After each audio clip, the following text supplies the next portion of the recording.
So last time we had talked, my conclusion was that you seem to be like an INFJ, but you seem to fail the SI or test positive for SI polar. Hmm. You say you Hmm. don't think you're SI polar, that in the ensuing Hmm. time, you've caught yourself using SI on a few different occasions. Can you relate those occasions to me? So, yeah. um,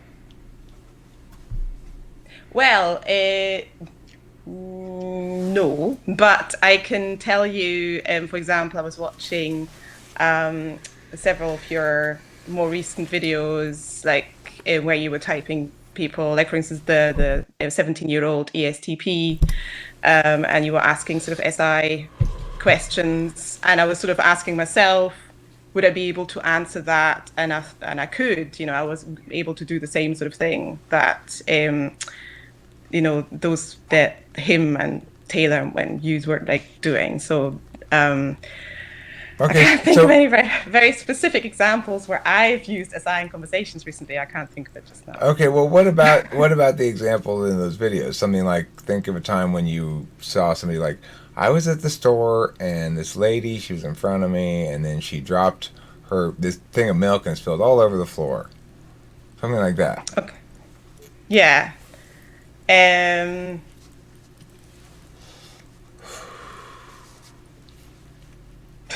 Sorry. I was just saying to Becky, and actually I wrote that to you in my email as well. My mind just goes blank when I'm with people, and then all this stuff comes to me when I'm not in the conversation. It's like rabbits in headlights. It's really annoying. It's really frustrating. Um, An- mm, Another way to word the same question is, can you give us a singular event memory? Or tell us a story. oh my God, this is so frustrating. Like, because I know I've been doing this. Like, I do this all the time.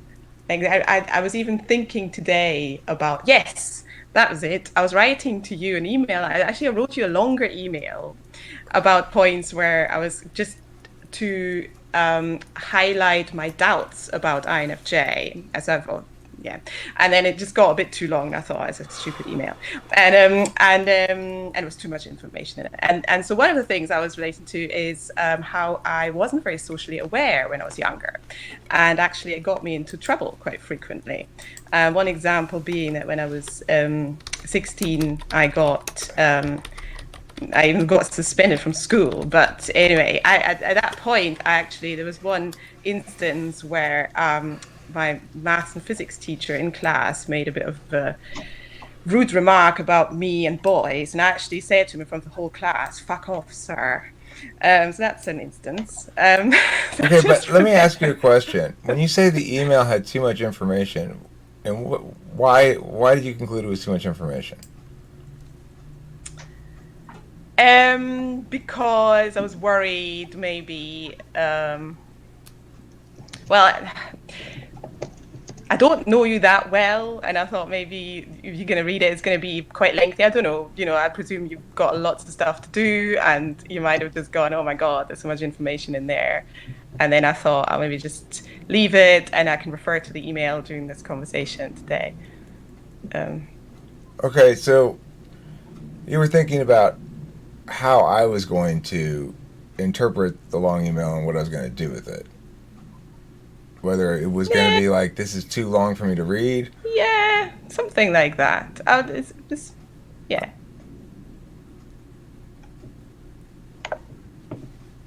Okay. Um, are you there? Can you hear my voice in England town? Can you hear I'm me? letting I can hear you. It's her connection. I'm letting her know it's frozen in case she's still talking. Oh, okay. Yeah.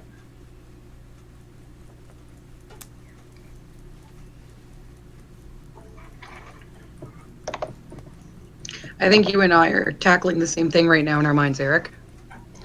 Okay, hi. You're back. Can you hear Yeah. me? Okay, cool.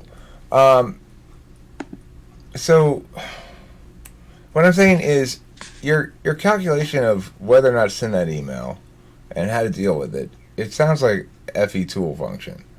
But Okay. then it may have been, but it depends because it's like the FE tool function is gonna work while you're writing the email, presumably too. And I would say that the most recent email you sent me um, is not it's kind of dense for an INFJ paragraph or something. Like it's still, but it shows that you're making some sort of FE calculation there. I would say, it's like choosing that Mm-hmm. based on how I'm going to react to it and what you anticipate my either not necessarily perceptions of you, but I guess it's somewhat your perceptions of me as being busy or something. I'm not really that busy. It's like I'm busy playing mostly.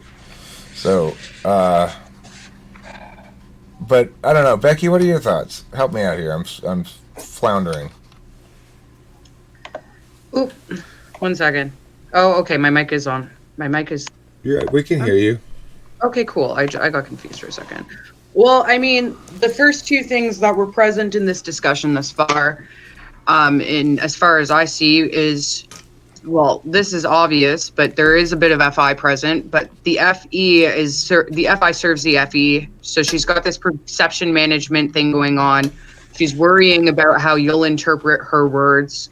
I wonder if it's because she couldn't find better singular truths to provide you, Run away. which again would be consistent with NI, implicit, FE, auxiliary or tool. So you and I are looking at it the same way. Okay. Now she says that she now and even so something I want to clarify with you. By the way, I didn't actually get your name yet.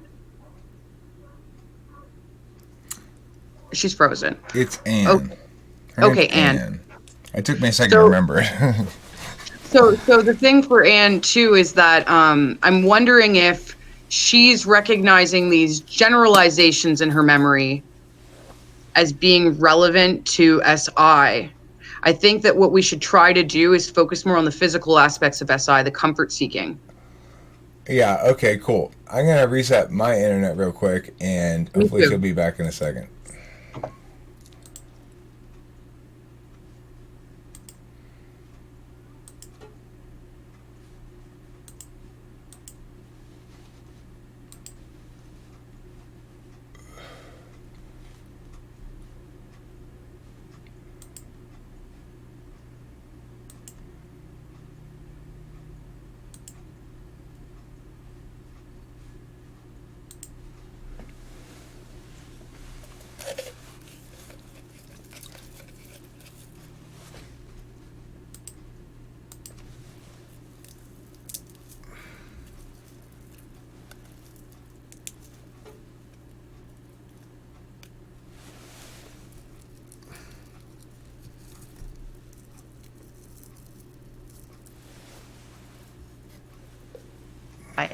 I think, well, this is quite interesting. So maybe, okay, so maybe you can enlighten me what 6-slot FI looks and or feels like, because I don't really know. So that's going to be hard for both Eric and I because it's our polar function. It'll be easier for But me because ISFJ has got 6-slot FI. Okay. Demonstrative FI is Kimberly's always laughing at my jokes when they're funny, and not when they're not. I mean, she's pretty generous as to what she thinks is funny because she's seeking my any. She's also very clear to me when she's unhappy or happy about stuff. In other words, it comes from the fact that your tool function is how you expect other people to act so you can parse out their shit. Like in some sense, being a TI tool user means I expect other people to care about efficiency and effectiveness, and I can use TI on, I expect them to act like I act with my 6th function. So if you're an FE tool user, you'd like everybody to be displaying their FI so that you can FE on it. So you display your FI as a demonstrative thing, but you don't actually apply it to your own self, really. You don't use it in most of the ways that FI is used. It's just a demonstration. So that's the that's how FI 6 plays out. Like you know, hanging out, like watching me and Kimberly if on the rare occasions that Kimberly's on camera when I'm doing something and she's mostly hanging back and reacting, if you watch her, you'll see demonstrative FI. She's displaying how she feels about everything that she hears and stuff like that. Additionally, the FI as a demonstrative function is only serving the FE. Right. It's a countervalued unconscious tool function, which means that you don't really realize you're doing it. You don't think much about it, and you don't place much value into it. It's just there to like she said, serve your tool function, which is itself instrumental. So it's sort of sub-instrumental in that regard. So another way to put that is that it is the FI is displaying or manifesting for the purpose of overall perception management. That's to say that if you were to look at FI as a hierarchical understanding of how people feel about each other and how you feel about things, when you're displaying it, it's not consciously a choice, and its goal surrounds better understanding the group dynamic and how to flow in between those people. Yeah. Now, I want to go back to the SI though, because this is the thing that is continually tripping me out. You're talking. You think it should be better? No, what I'm saying is you're talking about SI, like I've heard the only example of actual SI that I've heard out of you is when you referred to when you were writing the email, and your thought processes when writing the email about whether or not to send it. That's if you were going back in your mind and remembering what you thought back then that would be SI. But if you instead were rediscovering the NI reality of why it was, then that would be NI. So it's not really determinate. I don't, well, I'll be completely honest, I don't precisely know why I didn't send it. Like, I don't remember a very distinctive, very clear thought that I had. I don't know. There was just like a myriad of thoughts, because I always have thousands of thoughts in my head and I don't know half the time what I'm thinking. And well, how do you know things? How do you know things? How does anybody know things? What does it mean to know something? Yeah, I mean, you know things through SI, don't you? Like, you've experienced something or you've read something, and then you draw conclusions from it, and you maybe take that information and transfer it to something else that's maybe similar, or... How do you know you ate 3 days ago? Do you remember it? Yeah, I remember eating 3 days ago. What day was 3 days ago? Today is Sunday in America, anyway. I don't know. Maybe it's Monday in England. It's Monday. It must be Monday in America as well. Oh, it's Monday. Yeah, right. It's Monday. Sorry. Okay, so 3 days ago was Sunday, Saturday, Friday. On Friday, did you eat? How do you know you ate on Friday? Because I eat every day. Okay, but do you remember eating on Friday? What was going on Friday? Yes, I remember eating on Friday. I was at work on Friday, and I remember I had a packed lunch. I remember eating. Do I remember eating a packed lunch? I'm not sure, but I remember making dinner. Yeah. And can I ask you a question? Mm-hmm. You said that knowing things comes through SI and through experiences, right? And that's true. Mm-hmm. But when you as an individual know something, what pieces of the learning process do you keep?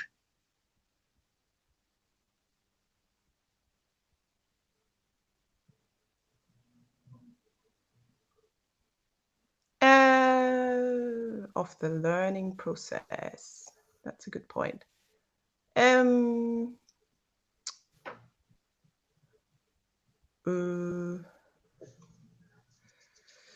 Well, various things, like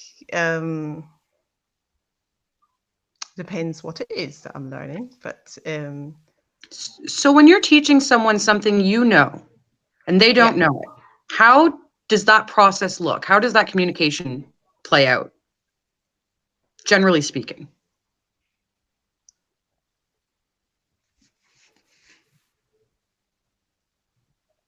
Again, it depends what it is. Like for something theoretical, I would be, trying to, first of all, give them sort of principles of, whatever it is I'm trying to explain, like start basic, then go a little bit more complicated. Depends what they want, like or what works for them, if they need something more visual, or Okay. and then I would give examples of it, to. So let's look at it this way.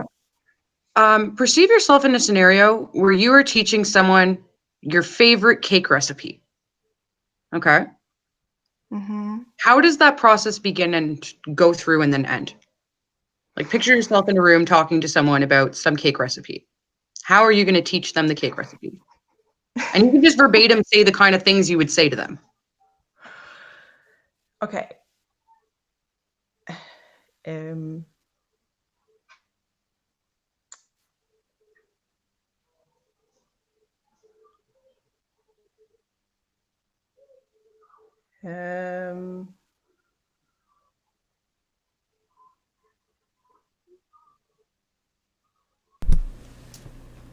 Kimberly, So is the assumption that I know the recipe by heart? It can be if you'd like.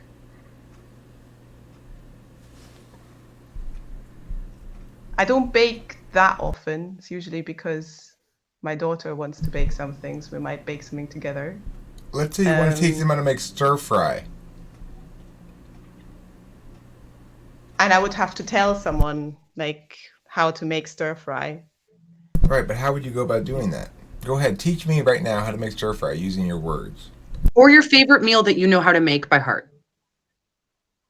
No, do stir fry because there's something Okay, specific I'll I'm do looking stir for fry. there. Like I'm gonna have to make a disclaimer beforehand. I'm not like a fantastic cook, and this might sound like a crappy recipe, but I'm gonna give it a go. Okay. Yeah, to do stir fry, you'd need ever your ingredients that you're going to be putting in. It's a recipe that has to go quite fast, so you want to that goes quite fast. So it's good to prepare all the ingredients beforehand already, so you've got them all ready to go. So you want to get your chopping board out and your various vegetables, whatever, onions, garlic, ginger, I don't know. Think of whatever vegetables you might want to put in, and you cut them all up, and you make sure your meat's ready if you're going to use meat. And you get your big pan out, wok, whatever you're going to use, and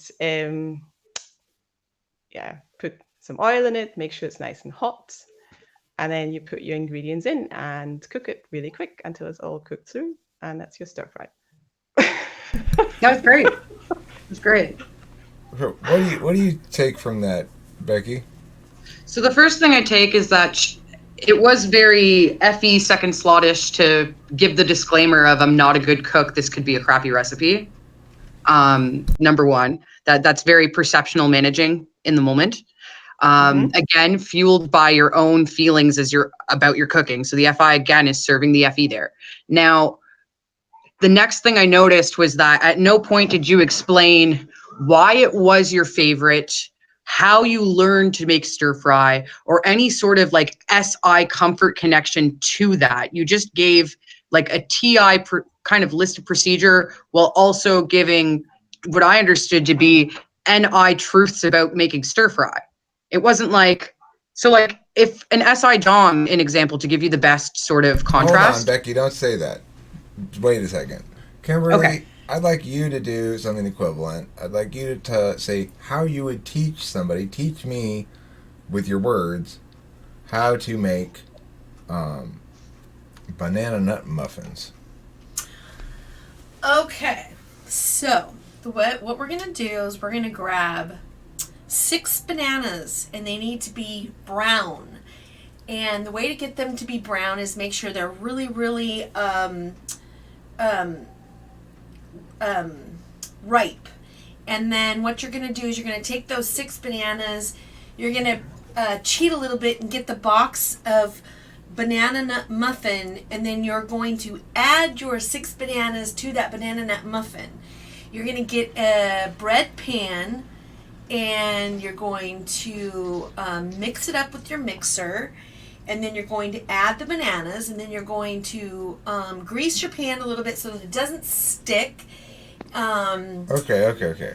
So the thing is, what I'm looking for here actually is ordinality, and both of you guys have some ordinality in your recipes. Like, are you gonna say if we're asking you how to teach somebody a recipe, then most natural way to teach somebody a recipe is to go ordinally. Step 1, ingredients. You got these things. Step 2, get your pan out, grease it ahead of time. Step 3, then do this. Now notice Kimberly's kind of bouncing around ordinally, but there's a certain amount of ordinality that's a baseline level of TE competence that everybody has.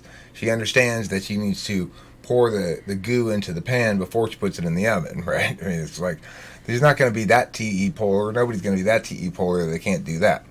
So maybe a better question to evaluate ordinality and that sort of thing is, what do you think, if you were to guess about the steps of building a boat, which is something you probably have never done before or really looked into before, what do you think the steps would be in order of operations? Like, if you were trying to break it down into major sort of chunks of work that need to be done in a certain order, how would you break that down? Here, let me dip it into a little bit of that for you. So get a piece out. And then.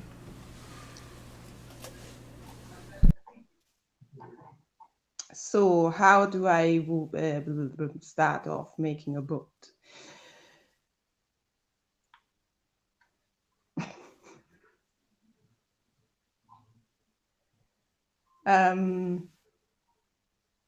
Well, first of all, I need to have a plan. I need to know how I'm going to build this boat. I need to know what kind of boat it is. I need to know so that I can get at the very minimum, like before everything else, I can get the supplies for the boat. So I can get whatever it needs to do the boat, so that I can get the right amount, the right kind of materials for the boat. And then once I've done that, I also need to, or even before that, at the same time or whatever, like I need to also make sure that I have a location where I can build the boat. So I need to, that would probably be even before I get the supplies, so that I can store the supplies and whatnot and know where I'm going to be doing it. And there's no point Chip getting it onto my own house. Okay, stop. Becky, how would you answer that question? Okay. So if I were trying to figure out how to build a boat, one of the first things I would do is, in my mind, try to think of any other thing that's like a boat that I've built before or that I've seen someone build. From there, I would then think of the object of the boat, which is to not sink. So I would make sure... No, that's not what I'm asking. That was not the question I asked her. The question I asked was this. Pretend you've been tasked to build a boat. What do you think, when thinking about the process of building a boat, I want you to break down, it's not a recipe that you've made before, right? You're not going to be able to tell me the recipe. But I'm saying, if you were going to give basic boat building instructions, what would be the chunks of work involved in building a boat, and what do you think those steps would be? What would be like... Okay, so like supplies acquiring would be a step. Yeah. Supplies acquiring, which might include blueprint acquiring, if necessary. Okay, let me give you an example. Let me give everybody an example. This is how you build a house. First, you pour the foundation, leaving holes for the beams that go up. Then you put in the vertical beams. Then you put in the cross beams. Then you put in the on the top. That's what I'm asking you guys to do. Well, if we haven't built a boat, we don't know. So you got to hypothesize using your TE. I was going to say your TE demonstrative is showing, Eric. We are not answering it in the manner at which you would answer it, and so it's not satisfactory to you. Well, I want you to try to answer it like this, and it's going to display your capacity to use TE on something you don't know from experience. Okay, so first I would get the supplies. Then I would start building the supporting structure of the boat. That would probably be like something long from the front end to the back end to then build the other planks of wood on. From there, I would start to put together the sidings of the boat so that, again, I could put more of the wood down across. I should open my cam so you can see what I'm doing. So like I said, the support beam, it's like the beam down here. And then I would put together the beam here and the beam here so that I have this like boat shape that's not sturdy or full. Then I would start getting the pieces of wood to go long ways on each side. I'd have to figure out a way to curve or bend the wood so that it has that shape. Then I would just make a square boat. You'd make a raft? A raft with sides. And I'd say you guys all build the boat and then call me when it needs to be decorated, because I don't want to do this. Okay, so now Beckie demonstrated that for a boat. Let's come up with something else for you to demonstrate it on. I want you to tell me how it is you're going to make your glider, which is like an airplane without an engine, you know? So go ahead and tell me the steps, how you're going to make your glider.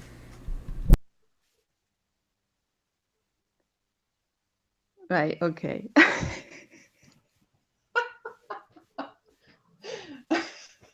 This is so painful. This is like, can we not talk about other slightly more abstract concepts of TE? Does it have to be hands-on stuff like boats and gliders? And surely TE is used in other ways as well. That are a bit less mechanical. Here's another way it's used. If I were to say, can I give you an example of? Can you tell me whether this is TE or not? Sure. Like for example, navigating in a place that you don't know. Is that TE? Reading maps, that sort of thing? I mean, not really. But it does seem like you're trying to conceptualize TE. Yeah, it's revelatory. What about making lesson plans? Making lesson plans. That's TE. That's metaphysical. Now, could you make lesson plans for a teacher to teach something you know? You already know it, and your job is to make lesson plans for somebody else to teach it.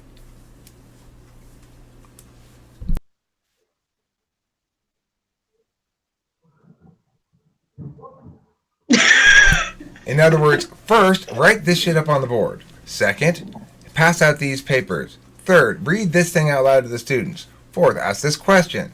Fifth, seek answers from the students for this long a period of time. Then, go on to this next topic, subtopic of this overall topic, because it follows naturally from the first, and have them do this little exercise. It should take about 10 minutes long, and then say these things, write these things on the board, that kind of shit.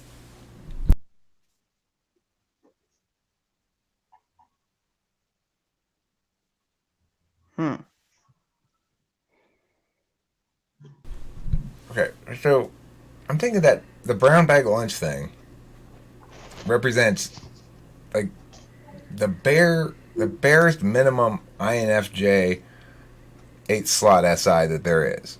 It's like you did successfully, after pulling last time and this time, successfully produce SI story when you talked about taking your bag lunch to work and eating it there and sort of remembering, whether you ate it or not. And I do remember what I had for that's SI moment. That was an SI moment for you. Yes.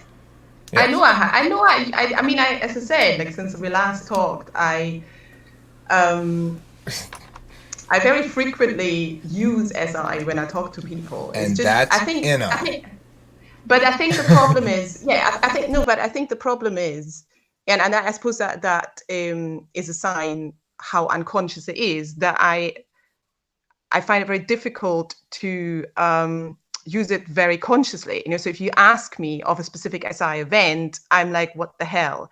But then as I'm in flow and I'm not really thinking, it comes out. A part of that too is that if it's your 8th slot, you're learning the usage of it in the world.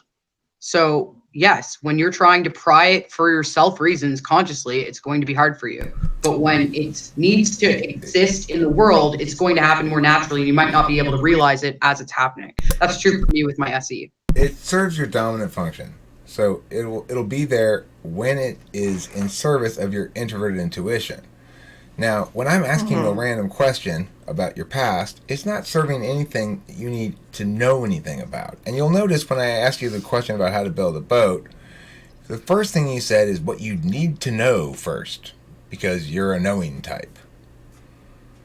So Yeah, I mean, I would say that is definitely 100% true about me. Like, I'm totally, I don't remember things just for the sake of remembering them. Like, I remember something because it's going to be useful, or because I feel it's going to be important for me to remember it. Like, I think I used that as an example last week.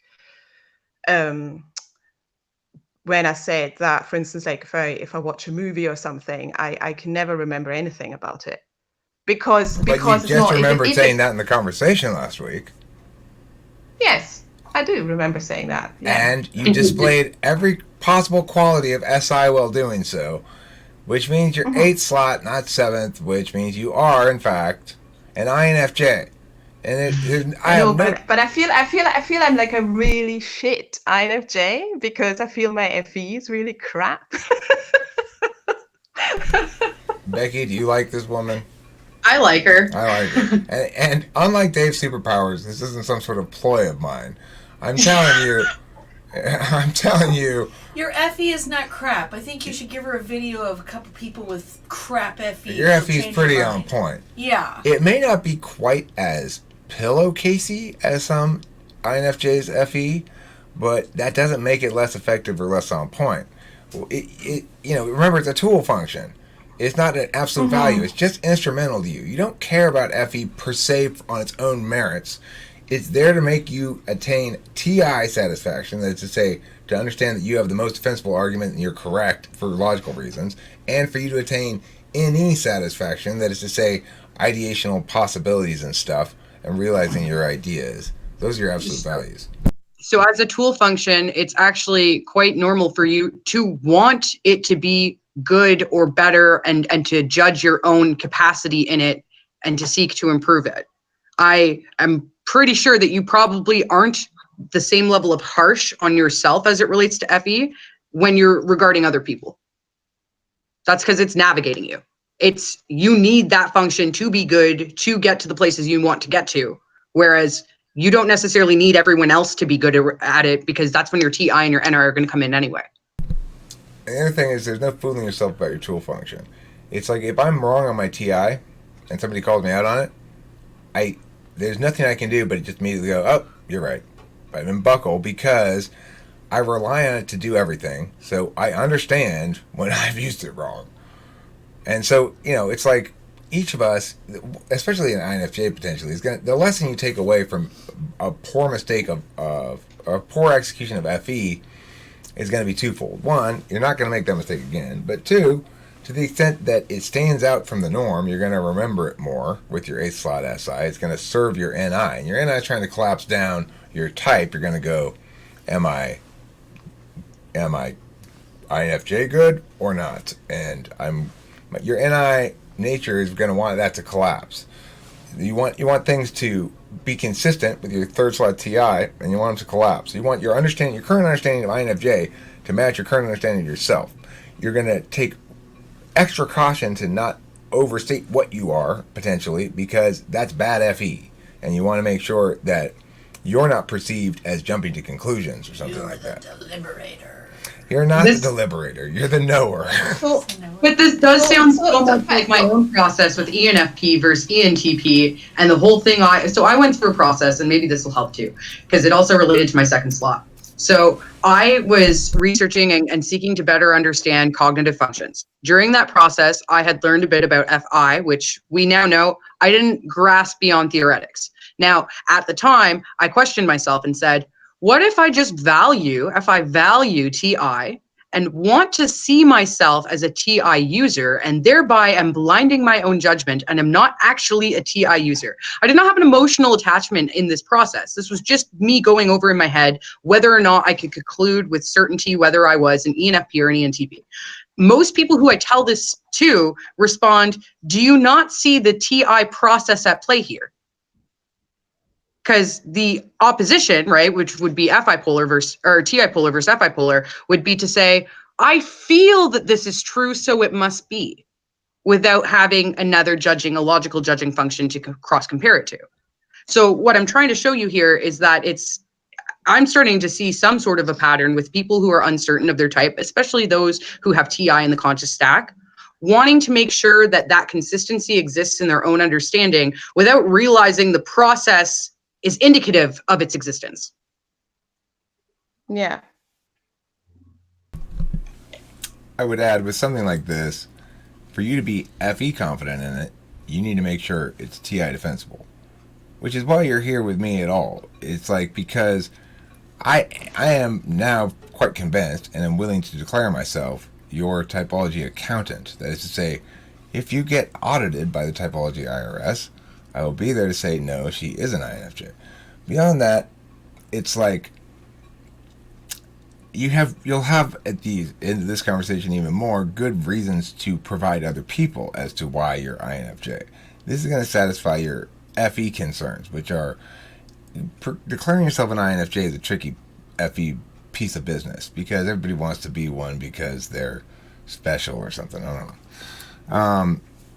So that's something you got to FE wrestle with. This provides you ammunition to back it up to some extent, and that's probably significant to you, not in and of itself, but it allows you to operate freely, and that's good. Yeah, I mean, it is useful. I can't remember what I wrote in the email to you, but I think I said I can't remember what I said. But yeah, I mean, I was thinking that I was INFJ for the most part. I had contemplated INTP primarily because there's quite a lot of, like, from my younger years, there's quite a lot of kind of examples of fairly, like, relatively strong TI. But at the same time, I do know TI dominant people. Like, I'm pretty sure my brother's an INTP and his TI is just out of this world. Like, I was never like that. Yeah, at the same time, I was generally always quite good at TI stuff, even from quite a young age. I think the other thing that's made me doubt INFJ a little bit is just the descriptions of NI that you come across. Like I have a tendency to doubt myself all the time and like to always come up with, like, to second guess myself, to always come up with possible reasons why whatever I'm thinking is not true. Like, so I'm like doing a lot of like, I don't know, from what I've read and heard, I get the impression that NI dominant people tend to be a little bit more sure of their conclusions, and I feel like I can always think of a myriad of reasons why something that I've come up with is possibly not true. So that's made me also wonder. I think I'm just going to very quickly also just explain. Like, I'm not saying I'm not INFJ. I'm just trying to explain why I thought certain things. You know, I've been watching video on just like several videos in some way, something where you've mentioned it as well, on the second and sixth NI, where you know, when you're in conversation, like any tool user, when they're in conversation with other people, have a tendency to want to draw sort of NI conclusions, like collapsing things down or saying, oh, Other people's stuff. line. Other people's stuff. Yes.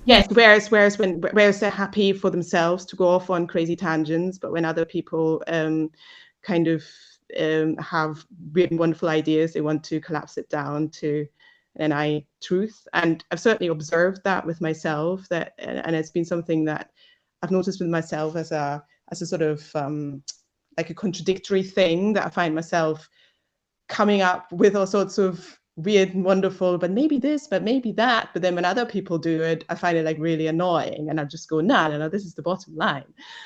So, you know, I've observed that in myself, whereas I've not observed FI. But then that's maybe because it's unconscious. But I find, like, for instance, my husband, I've said this last week to you as well. If he's this has been a huge source of friction in our relationship, that when he asks me, what do you want, or how do you feel, that I'm either just giving him some sort of weird non-committal response, or I can't tell him, or I'm starting to analyze something. I've had this with other people as well. If they ask me, what do you feel about something? That I find it very difficult to give a really straightforward answer. And I end up just giving a sort of objective analysis of the situation as opposed to what I'm actually feeling, because I find it very, very difficult even for myself to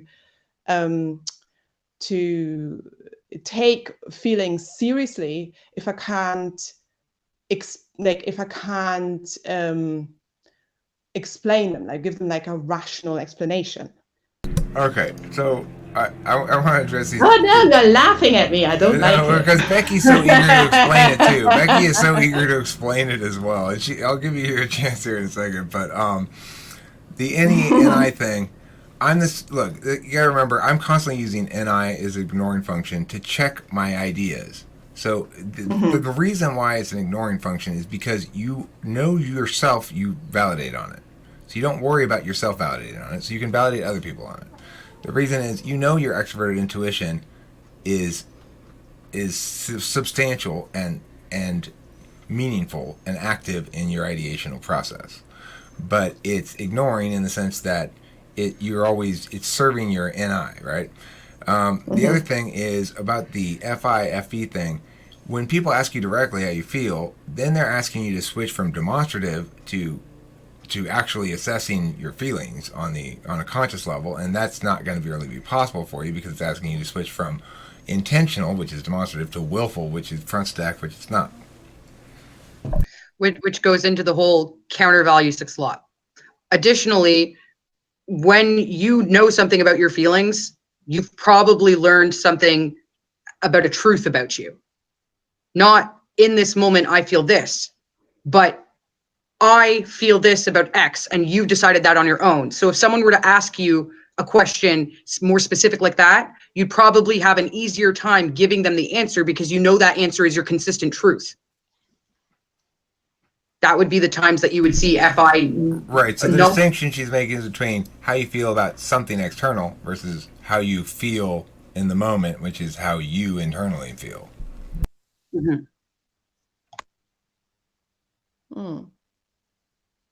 It suggests that you're particularly uncomfortable with the real-time manifestation of FI. Now, I'm not really sure what the cross-time manifestation of FI is, but I can tell you that there must be one. Everything else has one that I understand. I just don't understand that one because I'm as blind to it as you are blind to TEE in the physical realm. And you're like, can we please do something that's not build a thing?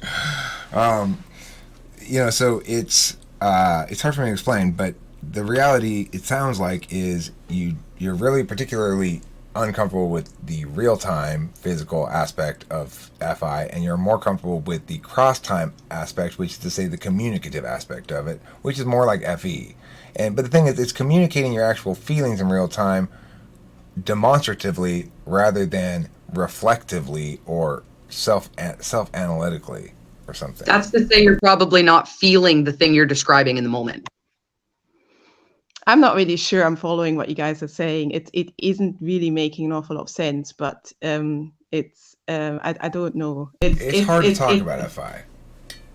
It is. I find it really hard. Like, I find FI really weird. I can't. But yet, I think it's not hard for everybody. But well, let me tell you something. One reason why you're not an INTP also is INTPs will think that they're INFPs when they are wrong about themselves. They won't think they're INFJs. You'll never find a real INTP who mistakes himself for an INFJ or is going between INTP and INFJ. They'll almost always turn out to be INFJs or something neither. Something else. But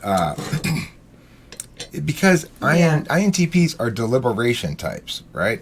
So they understand. They're just as you got third slot TI as an absolute value.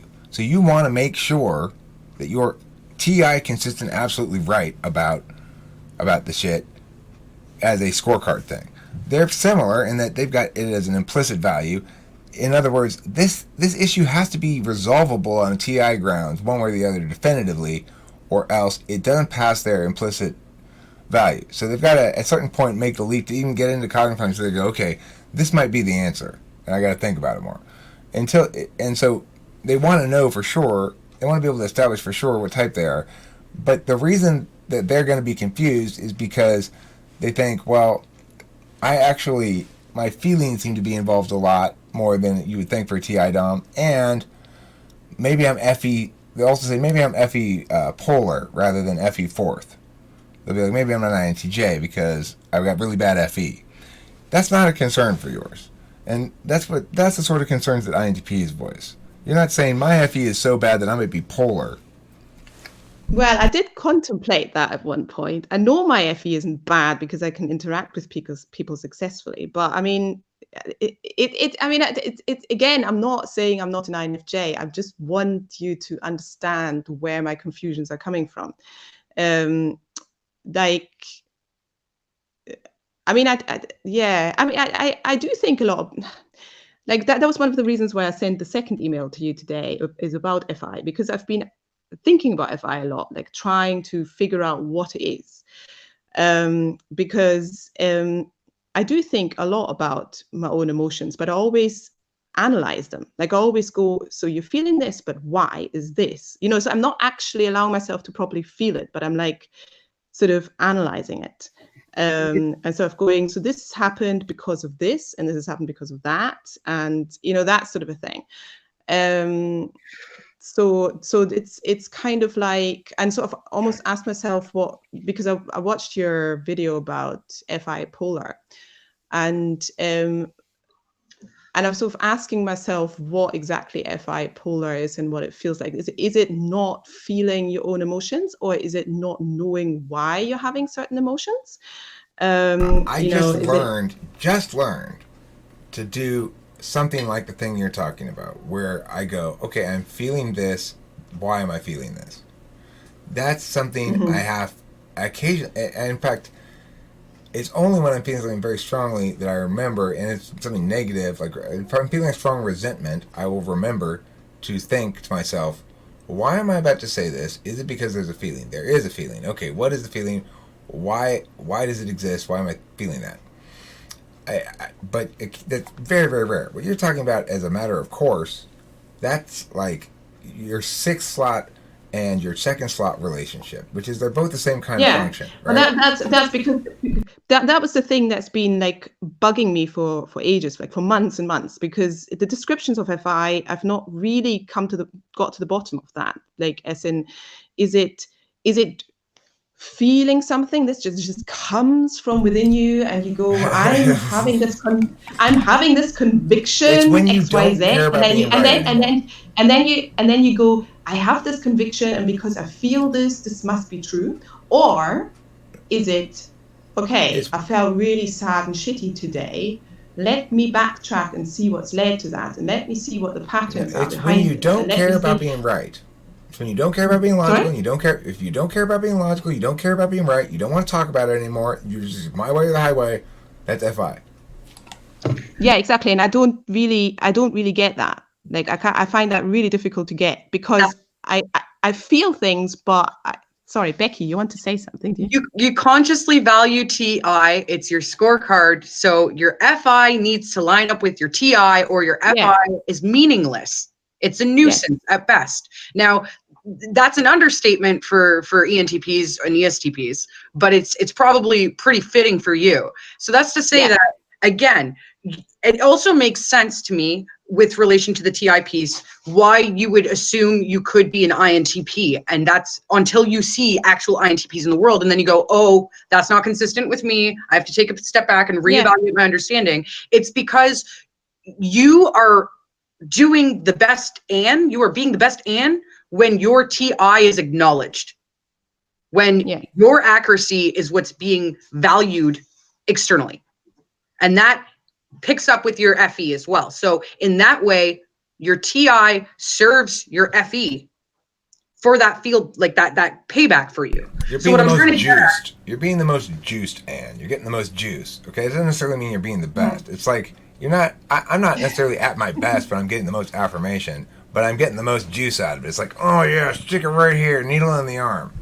That's being right. No, it's interesting, because I think what I perceive like a big strength of mine is, and that's not necessarily a strength that you read about INTPs, is that I find it quite easy to recognize hidden motives in people's behaviors and patterns in the behaviors. And but it's because it is a combination of NI and TI that does that, because you've observed people's behavior and then you match it with your own FI and go, I can.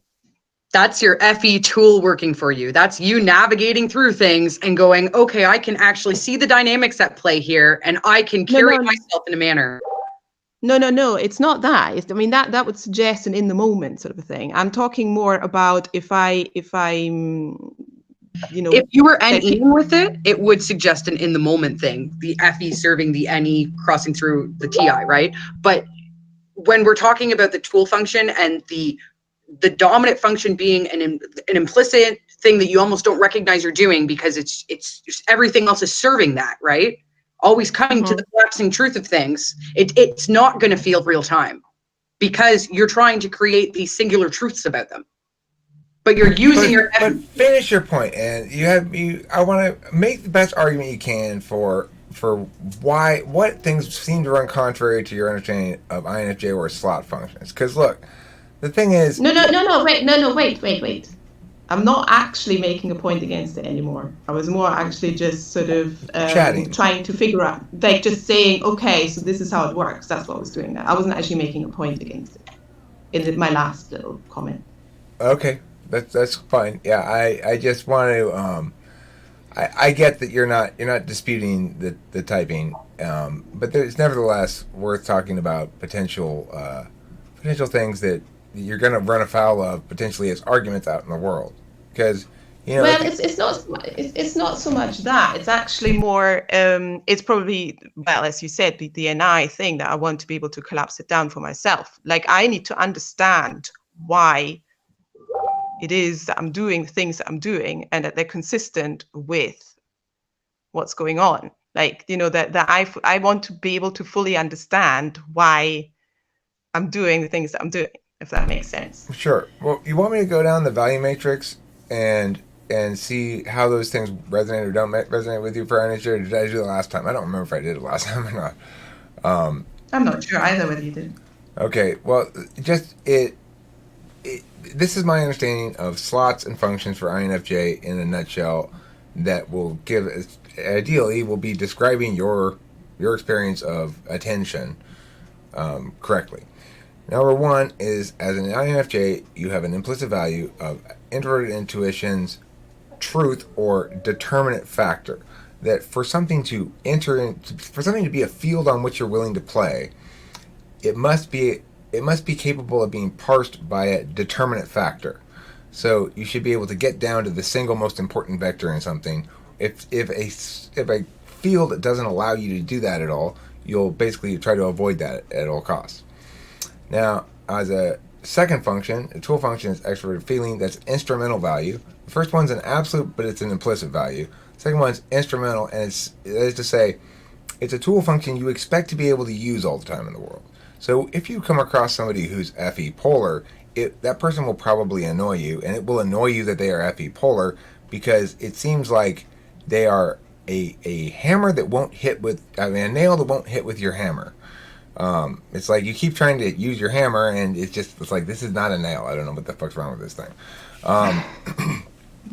But it's instrumental. Other than that, you don't have to achieve on that. Achieving on that is what you expect yourself to do to attain the results in the third one, which is to say logical consistency, accuracy, being right, winning the argument, being prepared to win the argument, and or being defensible in your communicative logic, not just your communicative grace. You use grace as a tool function. You feel satisfied when you achieve consistency and correctness. Now, in the fourth slot, you're seeking extroverted sensing. Extroverted sensing is the implementation part of introverted intuition. So, introverted intuition tells you when to do something. Extroverted sensing doesn't tell you anything. It just does it. Is you doing it. So the thing about extroverted sensing as well is it's opportunistic. It's the part of the individual that is aware of the the dynamic system around them in the moment and takes advantage of opportunities presented there by pulling the trigger on something. So there's this sort of contrary dynamic between NI and SI. NI wants to know the whole system well enough to know exactly what action and when to take that action. SE wants to be prepared to act in the moment, which means in some sense changing course. But every action has more than usually one step to it, so there's a certain amount of follow through that's implicit in SE as well. And where that links into SI is the SI remembers what you plan to do, and then the SE follows through and does it. So if you have somebody like an SE Dom or an SI Dom, they're going to be good at both ends of it. Like Kimberly has no problem remembering what was planned to do and has no problem following through and doing it. So that's your fourth slot. You seek somebody else to help you with the follow through and do it part. You've got no problem identifying what to do and when to do it, but pulling the trigger and actually following through and doing it, that's difficult for you, in part because you understand in full the scope of the thing you're undertaking. The reason why it's really easy for Becky and me to start shit is because we always assume this is going to be a walk in the park. It doesn't matter if we're trying to construct the most complicated thing in the history of the world, we're going to think it's going to take 15 minutes. And then, 48 hours later, we're like, I guess that was a little bit more of a test than I thought. You're not like that. You are aware of the scope of the thing, so it makes you hesitant to undertake anything because you realize once committed on that path, you need to follow through all the way to get through all those steps and do it. You want somebody else to help you do that. Ideally, you'd be with an ESTP who would use his tool function TI like me, and then you'd complement his tool function with your tool function FE, just like Kim does with me, except you'd be the intuitive and he'd be the sensor. Anyway, and then on the back stack, fifth slot, that's extroverted intuition. It's something that works in conjunction with introverted intuition. They don't, in the dominant slots, they go together like peanut butter and jelly or whatever. So it means if you're a dominant extroverted intuitor, you're constantly checking your own ideas for truth. Both resonant truth, like the holistic truth of NI, and TI, logical consistency. So we're double checkers, and we're validating externally, therefore everybody else. We expect everybody else to validate on this metric that we always validate on. Well, you can at least validate on this thing that I always validate on. That's only fair, after all, because, I always validate on it, so you should too. The opposite for you, NI in the dominant, means NE in the fifth, which means you're ignoring it more or less as a determinant factor in your life. Novelty, for example, won't ever be the value that makes a decision for you. Like, well, I'm going to go with this because it's more new. But if something doesn't have any novelty to it to you, if it's too referential of your past experience, which is always serving your introverted intuition, then you're gonna reject it as this thing's boring and stupid. And then number 6, you've got FI, and that's demonstrative. We talked about that one. The value of it is sort of countervalued, which is to say you find it laborious. If called upon, if the circumstance called upon it, you will demonstrate FI appropriately because it's sort of a necessary precondition for your FE tool function. But if you don't like doing that, and if I come to you with a bunch of FI, instead of just demonstrating, if I come to you with it directly, like, Anne, be with me. Be with me. My feelings are really raw right now. I want you to just be here with me and commiserate. You'll be like, fuck this noise, man. I gotta get the fuck out of here. Even though your FE will be great about it, I'm sure. But that's what you'll be thinking in your head. So, and then in the seventh slot, you've got TE Polar. We've determined that you are not the person to build me a boat, and you are not the person to, teach me how to bake on the fly without any sort of time to prep out how to teach it to me. So that's just an ordinality thing. Is it important? I don't find it particularly important at all because it's countervalued to me, right? TE, which is why I'm Kimberly's dual. So she's laughably bad at it, just as I'm laughably bad at FI, and I don't care. It doesn't bother me. What did you tell me this morning? You're standing right by the window. You're like, open those windows. I was like, can't you? I was like, oh, they must be stuck. So I went over there to try to like unstick them, and she's like, well, they're not stuck. Well, then why the fuck don't you open them? It's jammed. Okay, so it was some stage between unstuck and stuck called jammed. Well, just harder to open because of the rain. Okay. Wood That's was fine. swollen. Hey, I had no problem doing it. I am not complaining about it. I love opening windows for Well, you, you're darling. 8 feet tall and I'm 4. Darling, there is nothing I would rather do with my morning than go around the house and open all of the windows for you and then go back around and close them all for you. It's my favorite. Don't even stress. I'm not And a complaining bright about it. caption in which they end up open again. Yeah. So, and then we're down to the 8th slot. 8th slot. So, okay, TE polar just means basically you don't get it, what it is even, and you particularly don't No, get I it. don't. I've to this day struggled to actually understand what TE is.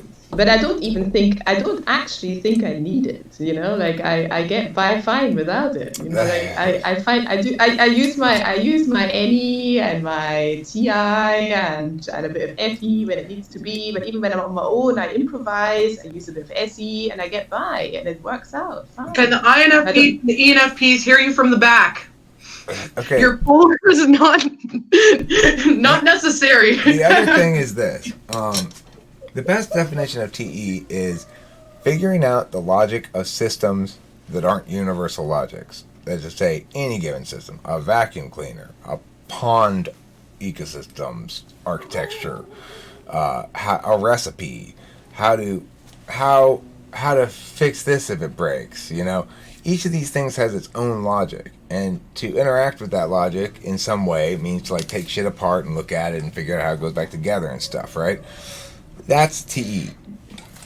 Yeah, I mean, the thing is, I don't think I'm intrinsically bad at it. I just don't have any interest in that kind of a thing. Like, I mean, I am sometimes forced to deal with that sort of thing, and then I'm fine. Like, you know, I mean, but then I think I do actually kind of somehow use intuition for a lot of this as well. I just sort of experiment with it and then see how it works, and then look, that works fine. Oh, I've I call that button. the polar workaround. It's not legitimate. I call that the polar workaround. It's not legitimately the function, but it gets you by well enough. And because it's your blind spot, you're gonna think, "Oh, I'm not as bad. I'm not bad at it. I don't think I'm any worse than anyone else who isn't interested in doing that particular thing." Like, I've got FI workarounds too. I got FI workarounds through SI, where I go, I remember I liked this before. I guess what I'm trying to say is like, I mean, I can definitely see, but this is the thing that I've never been able to work out. Is that a sign of being TE polar? I don't know. But like, for example, like historically, I've been like, I would never write anything down. Like I would never write a plan, or I would never even I wouldn't have a diary where I put any appointments in it, or any dates in it, or anything like that. I would just sort of carry that stuff around my head. Or, for instance, as I'm German, as you might have guessed from my surname, I don't know, but I've lived in the UK for 20 years, so I'm British now. Actually, I'm British and German. Anyway, it doesn't matter. Hey, I'm with a client. Can you come back later, please? Hello, and I've so basically I've been going back and forth between Germany and the UK for the last 20 odd years. I go approximately twice a year, and I keep both currencies together in my wallet. Like I have pound and euros together, like the coins. And every person I've known thinks this is a complete insanity. But I literally can't be bothered separating them out. But at the same time, I also find this really helpful because then I don't have to remember that I need to take my money along with me. And I find it really easy to distinguish between them, and it doesn't really matter. And, but everybody else thinks I'm totally balmy mad for doing this. But so is that it's not as I as opposed to polar TE? Yeah, it's great to hear. I mean, it's good to hear all these things too, because it's like, it's very confirming of SI not being your polar. It's confirming of a lot of things that I think. You know, when I hear you say, it's especially nice to hear you say something presenting it as potentially a contradictory thing. Not in that instance necessarily, but in other instances, where you present something that's potentially contradictory, and it exactly like lands where I would expect anyway. Like it's actually exactly demonstrative of what I would expect of something. That's always nice because it's like seems extra confirming in some way. But yeah, you're pretty textbook, I would say. Okay, So that's fine. It's worth knowing too that, and Eric probably agrees with me, but I won't assume he does. Relationships between the ENTP or interpersonal, ongoings between the ENTP and the INFJ, despite their TI being third slot, we're more likely to concede on points with them or not push them to like the accuracy we think needs to happen than any other type. also we like to hang out with INFJs, or we enjoy the two people together, the two types together. There's a certain metaphysical pulse to it, right? So you'll notice Beckie and I tripping over each other, trying to be the ENTP here, which is fine. But the thing is that's because it's like this would play out a lot differently if you weren't an INFJ. In terms of how Beckie and I both would have interacted with you, probably. Certainly, Beckie. I'm a little more practiced in trying to constrain my ENTP hood a little bit more, but she's a baby. I mean, the thing is, I'm a little more. That's it, Baby. And the point is, though, the dynamic is confirming as well that you're an INFJ. I didn't know you were German. That's interesting. So is Eric. Not from Germany though. I'm an American, but now you should be from Shenzhen. Yeah, you should go hang out with Shenzhen. Shenzhen's a Frenchman. Germans love the French, and French love the Germans.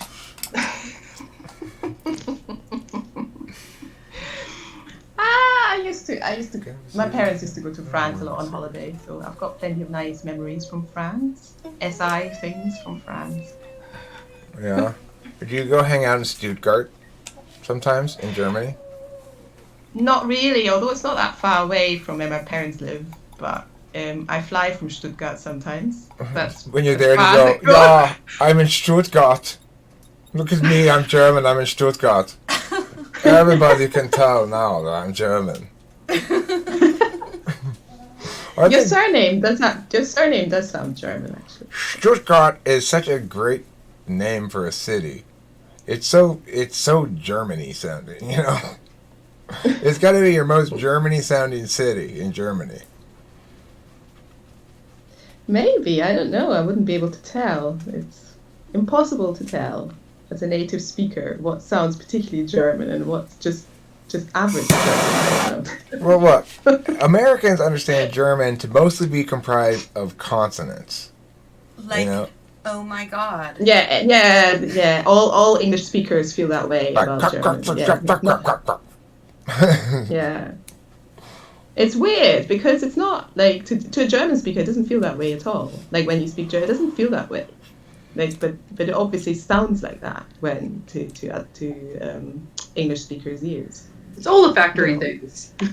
It's got a bossy quality to it. It's like everything in German sounds kind of like "Das ist verboten,"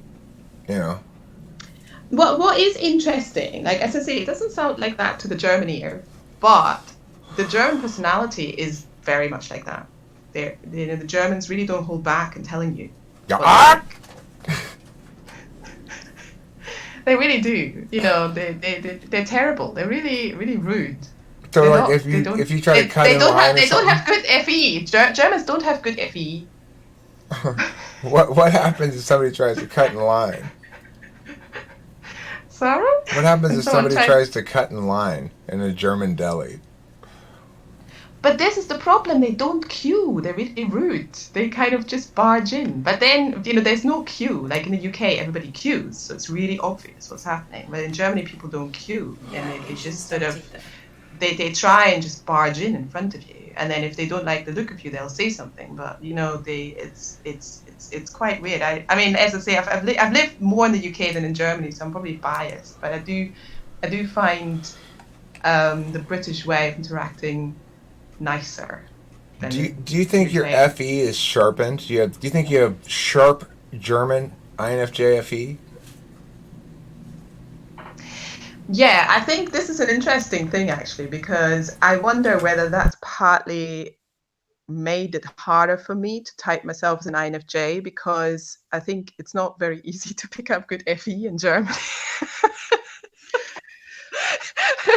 What's interesting to note too is how far into your expression of comparing German FE to where you are now, when you decided to mention, oh shit, I should actually cover the bias piece.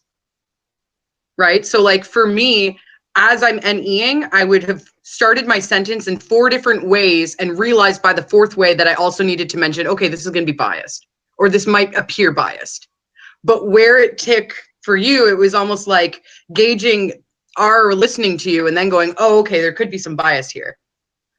So I think that's kind of consistent with the scorecard, the 3rd slot. Do you have experiences in Britain where you think to yourself, you want to scream "Das ist verboten" to somebody, but then you go, no, I'm not going to? No. I'm like the least likely person to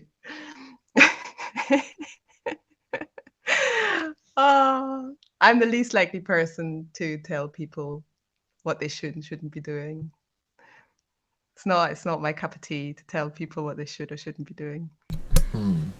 Well, and there we rule out ENFJ. and we can also kind of rule out ISFJ. Kimberly has jumped out of our car before to scream at somebody for tailgating us.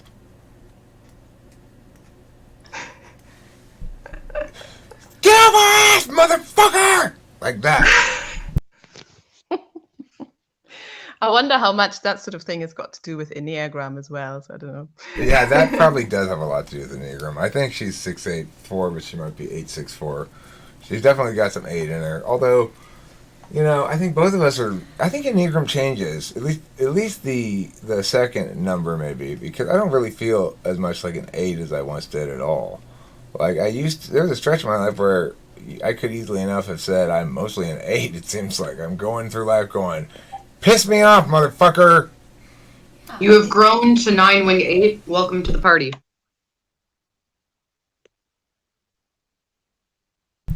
We all do. Or maybe you've just integrated to 2, and this whole typology thing is your 2-ishness. You're trying to help the world, the community. Yeah.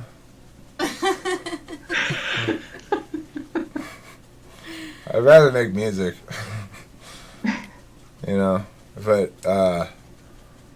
Oh, here's the thing. I was thinking about that earlier, and I was gonna ask you that actually. This was again on just thinking that surely as an NI dominant, I should be better with this.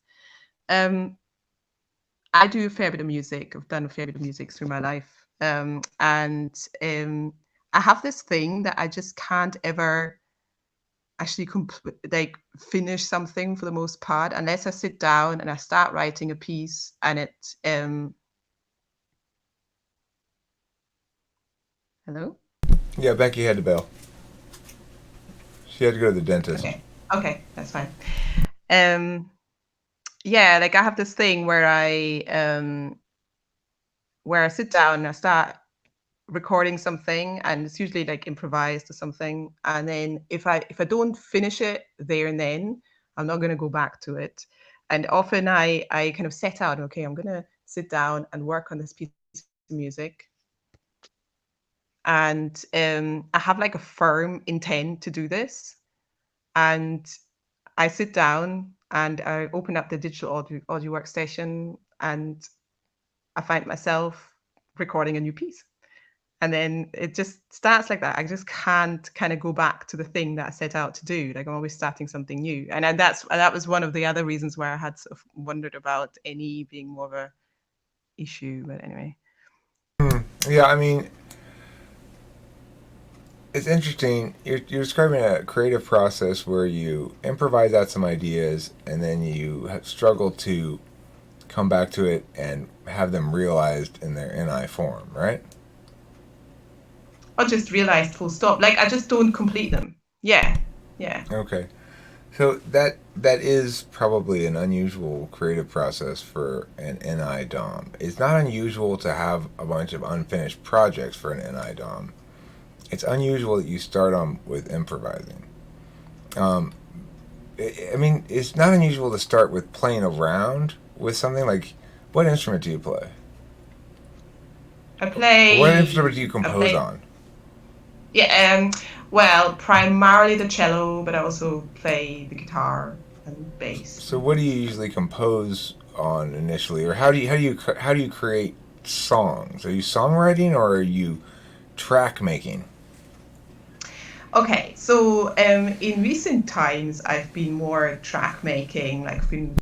When I was younger, I didn't have any recording equipment, and I would sit down with the guitar and come up with a song. Usually, what I would do is just I would come up with a chord sequence I would find pleasing, and then I would just find myself singing along to it, whatever melody would come to my head that I felt would fit with it. And then I would come up with words that would just somehow flow out. And then I would sit down and write the words out properly, like try and turn them into a song. And that is usually how I would do that. And then that would just be a backbone. It wouldn't be like I mean, you could probably sit down and Okay. perform it acoustically, but it wouldn't be like a completed piece. But sorry, you're going to say something. I was just gonna say, I suspect my process at this point is honed into more of an NI process than it used to be, rather than so much your process not reflecting an NIDOM's process. It's just because I've been chasing NI for such a long time now. You know, it's like I learned a simple NI lesson from an INFJ way back in like the year 1999 or something, which was if the thing you're making sounds familiar, but you can't place exactly where it come from, then those are the keepers. Whereas prior to that, I had thrown those all away as too familiar. So it's probably my process has changed from then to now, such that it matches more yours rather than yours being contradictory to an INFJ creative process. That's my guess at the moment. Yeah, maybe. I mean, I don't know because it's obviously difficult to know um, because NI is very creative. It's just a sort of different kind of No, I know. creativity. I rely on it as my primary guide. If shit doesn't, if my NI knows what sounds good and what sounds fresh enough Mm-hmm. and different enough and similar enough and all those different factors that come in. See, the thing about music is when it pops, when it all hits, it's holistic. It's greater than the sum of its parts, and that's what NI Mm-hmm. attends to. Is it's aware of how a whole gels to be a complete resonant entity in a way that parts something that's close doesn't. It's the difference between an engine that has one part missing doesn't go, oh, now it only goes to 99 miles per hour. It just doesn't work at all, right? Yeah. That's exactly it. I mean, I've more recently got a little bit more into photography, and I find that I appear to be quite good at that. And it's because I find it quite easy to know exactly what looks right. Like, so if I take a photo, like at first I see something and I think that looks like it could make a really nice photo, and I take the photo of it, but then I'll take obviously several shots of it, and then I manipulate it until it just and it does just do that ping thing where you just go, that looks right, and that is the NI. If you have unfinished music stuff or partial projects, if you want to send me the pieces of them as separate WAV files or something, and see if I can collaborate with you on it and come up and finish it in some fashion, it will be different probably than your vision. You have to sacrifice a little NI here, but it might be fun. It might be a fun collaboration project. Yeah, maybe. Yeah, Think about it. I've not been doing quite so much in recent months, so that might be an interesting angle to do something new. Another possible thing is I don't know I don't know. Presumably you sing, right? Yeah. I mean, I do have a song in the works right now that I have vocal lyrics for, and I'm planning on just doing my own vocals. But I wouldn't mind having somebody else do vocals on it. Maybe. I don't. But if you don't want it, that's fine. I'm not no pressure. I tend to throw out seeds, you know. No, I don't feel terribly confident about my singing. I think I have a very specific way of singing. Doesn't always work, but maybe. But collaboration in music's always fun. So yeah, might be quite an interesting thing. All right, cool. Well, let's wrap this up. Yeah. I got a freaking kitchen to put back together. We just bombed it for bugs yesterday, so I got to put all the stuff back in the kitchen now. Oh, well done. Good luck. Thanks. Nice chatting with you. Are you cool with me publishing this video? If not, that's okay. But I'd ask. Maybe. I didn't really think it was going to get published. I don't mind. Would you like to publish it? I would like to, yeah.